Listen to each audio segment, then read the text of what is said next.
It's another Q&A edition of Optimal Health Daily, episode 315, and I'm Dr. Neil, your host of the show. Happy end of the work week to you. Welcome back to another special Friday edition of Optimal Health Daily, where I answer your questions. On the other days, I read health and fitness blogs to you like an audiobook, but on Fridays, I do something a little different.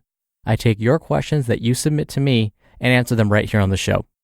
Now, before we get to today's question, really quickly, we're doing a book giveaway to a random person on our mailing list, and that's happening tomorrow night at midnight. If you want to be in the raffle, just make sure you've joined our weekly newsletter at oldpodcast.com before then. And with that, let's hear today's question and start optimizing your life. Hi, my name is Ashley. I was actually just in the middle of leaving a message. The reason I liked, the Cliff bars and the protein builder bars, whatever, is because of the nutrients. But he was telling me that they're bad for you and all this stuff, and I just, as if cheeseburgers and all that stuff is not. So I guess I just wanted to know, are the over amounts of protein actually harmful in those? I don't know, I'm just very confused, and I thought they were good, not bad, so please help. But anyways, thank you so much, Dr. Neil. Have a good day. Bye. Thank you for your question, Ashley. I want to start by saying that at this time, the Food and Drug Administration, or FDA, doesn't have any rules on what constitutes a protein bar. This means the food could have 1 gram of protein or 20, and companies can still market it as a protein bar. You may also hear these products called energy bars, and again, that's because we don't have any formal way of defining them. So you might hear me call them protein or energy bars throughout this episode. What I can say is these products are definitely trending. For many, these protein or energy bars are really convenient. Television commercials show novice hikers on a trail in the wilderness stopping for a break and chomping on one of these protein bars for a quick snack as they take in the view before tackling the next leg of the trip. I still remember days when these bars would basically be marketed to hikers and athletes. But because they're so darn convenient and many of them quite tasty, food companies realized there's a much bigger market out there. In fact, I happened to be cruising along the cereal aisle at my local grocery store the other day and was amazed at how many varieties of protein bars there are. That day in particular, I had to make a few stops. I needed to go to Trader Joe's because I like some of their produce better than many of the large supermarket chains. And Trader Joe's, for those of you that may not be familiar, calls itself a neighborhood grocery store, but really it has chains all over the US. It's basically a supermarket, but on a smaller scale, and they manufacture many of their own prepackaged products. After Trader Joe's, I then needed to go to Costco, which is one of those large membership-only warehouse club stores. I like to go to Costco to buy those large tubs of mixed nuts, since that's my daily afternoon snack. Anywho, during my shopping spree, I couldn't help but notice all of the varieties of protein and energy bars available. At the supermarket, these bars took up nearly half the cereal aisle, and those shelves were packed from top to bottom. Trader Joe's had their own varieties, albeit not nearly as many. Then Costco had even more options, and because it's Costco, you could buy like a box of 1,000 protein bars for one low price. No wonder there's so much confusion over these things. But I digress. The bottom line with regards to whether these bars are actually nutritious is this. Some are, and some aren't. Some products are a good source of vitamins, minerals, protein, and fiber. Those are basically the things you'd want to look for. Others, from a nutritional standpoint, more closely resemble a Three Musketeers bar. So here's what to look for before purchasing a protein or energy bar. Fiber content. Aim for at least 3 grams of dietary fiber per serving. Usually, 1 bar is 1 serving.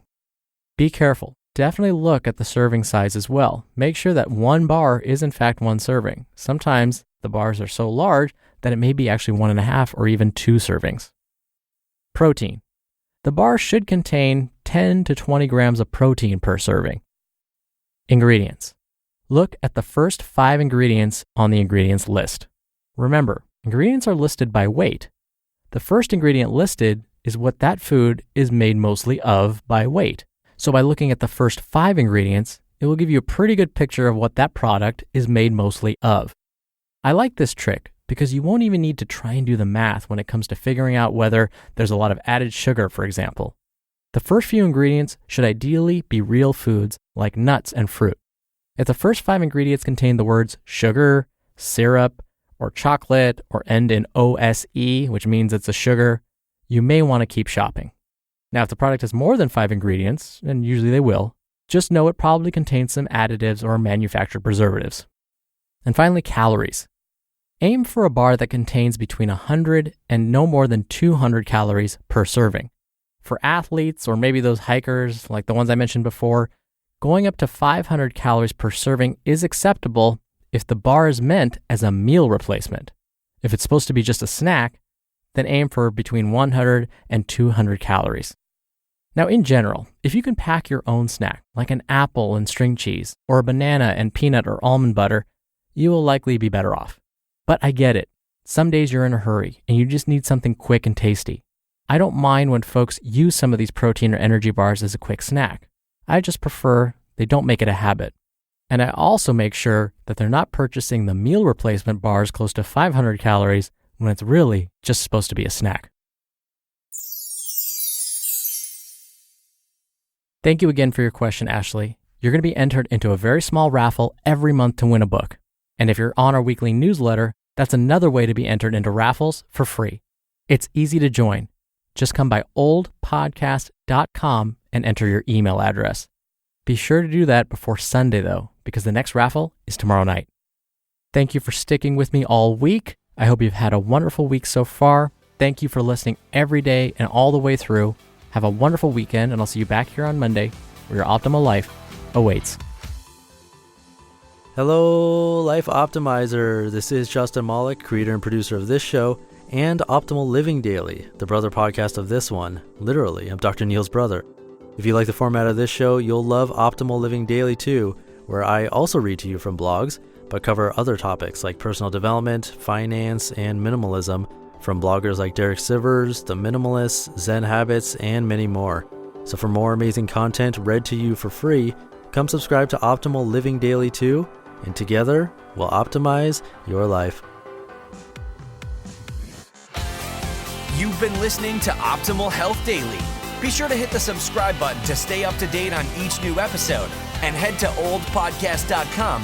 That's oldpodcast.com for a free gift, as well as more actionable tips and resources to help you maximize your potential.